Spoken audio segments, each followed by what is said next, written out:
This is Andi Purewal for Boxing Social in association with Betfred, and I'm joined by Matt Macklin here at the Joshua-Usyk Weigh-in. Matt, we finally found out the weights. What did you make of them? Yeah, pretty much what we expected, do you know what I mean? No great shock. I think Usyk a little bit heavier than he's been before, but you know, he's grown into the heavyweight division a little bit, so yeah, I don't think there was anything massively to talk about in terms of the weights. I think, look, it's back to the fight, isn't it? They're both top draw fighters at their pinnacle, in their peak. This is it. Doesn't really get much bigger.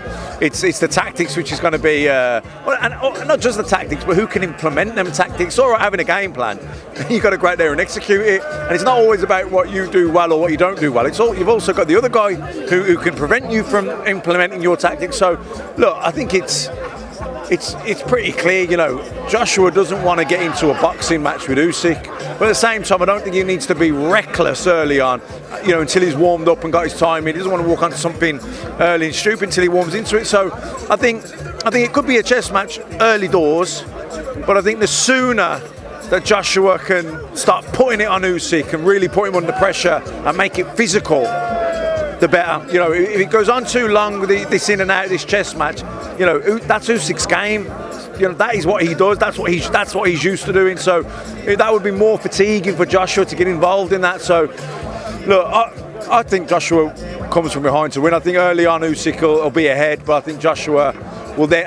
Joshua, I think, has got it in him to think, you know what, F this, let's go for it and you know, throw caution to the wind. But I don't think he needs to do that early on, because it is a 12-round fight and you don't want to blow a gasket in terms of your energy tank early on. So I think early doors, yeah, come out, get your distance, let's have a look at Usyk. But I think the sooner he can then start putting it on Usyk, the better.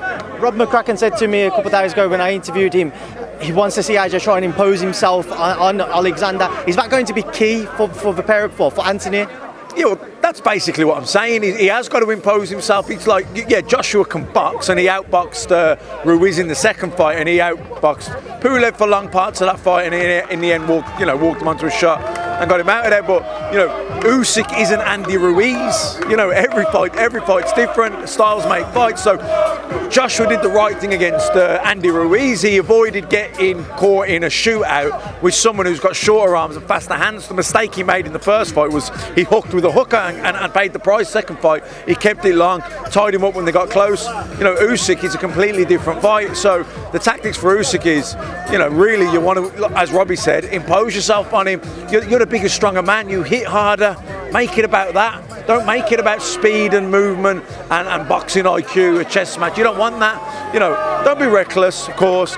Get into the fight, but the sooner you can start, you know, putting it on Usyk, imposing yourself on Usyk, the better. Matt, we'll leave that there now. I'll leave you to enjoy the rest of your day. Thank you as always. Nice one. Cheers.